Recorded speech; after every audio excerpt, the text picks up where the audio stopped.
Hello, कैसे हैं आप लोग। आज की आध्यात्मिक कहानियों में मैं भक्त नरसिंह जी की कहानी से प्रेरित एक प्रसंग आपको सुना रही हूँ। तो चलिए शुरू करते हैं।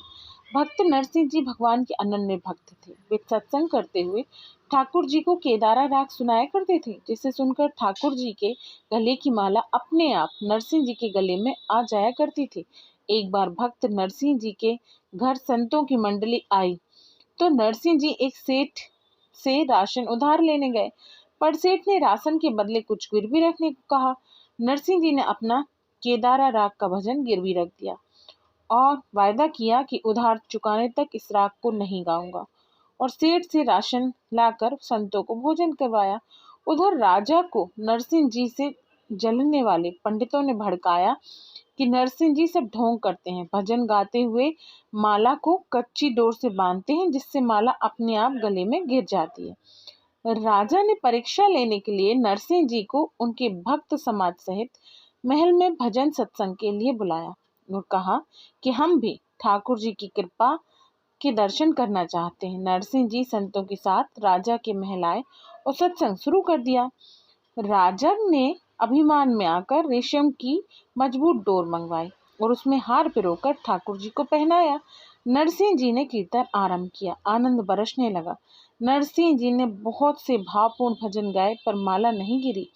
नरसिंह के विरोधी बहुत प्रसन्न हुए। अब नरसिंह जी को राजा दंड देंगे, क्योंकि ठाकुर जी की माला केदारा राग सुनते ही गिरती है और नरसिंह जी केदारा राग को गिरवी रखे हुए हैं। अब नरसिंह जी ठाकुर जी को उल्हाना देते हुए गाने लगे कि ठाकुर जी आप माला पहने रहो, भक्तों की लाज जाती है तो जाए, माला संभाले रहो अपनी। अब ठाकुर जी नरसिंह जी का रूप बनाकर सेठ के घर गए और दरवाजा खटखटाया। सेठ जी सो रहे थे। पत्नी ने कहा कि नरसिंह जी भजन छुड़ाने आए हैं। सेठ ने सोते ही सोते कहा, पैसे ले लो, रसीद बनाकर भजन सहित दे दो। उधर नरसिंह जी भाव से कीर्तन कर रहे थे, पर सब संत हैरान थे कि आज नरसिंह जी केदारा राग क्यों नहीं गा रहे हैं। पर नरसिंह जी की मन की भावना तो भगवान ही जानते थे।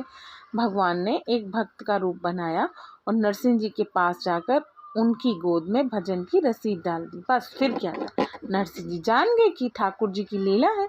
उन्होंने उसी समय भाव से केदारा राग का वो भजन शुरू किया। सारा सत्संग समाज आनंद से भर गया और इस बार ठाकुर जी सिंहासन से उठे, नुपुरों की झनझन ध्वनि करते हुए स्वयं जाकर नरसिंह जी के गले में हार पहनाया और अपने भक्त का मान बढ़ाया। राजा और नरसिंह जी के विरोधी पंडित नरसिंह जी की भक्ति से प्रभावित हुए और नरसिंह जी के संग से वो भी प्रभु भक्त बन गए। बोलो श्री राधे।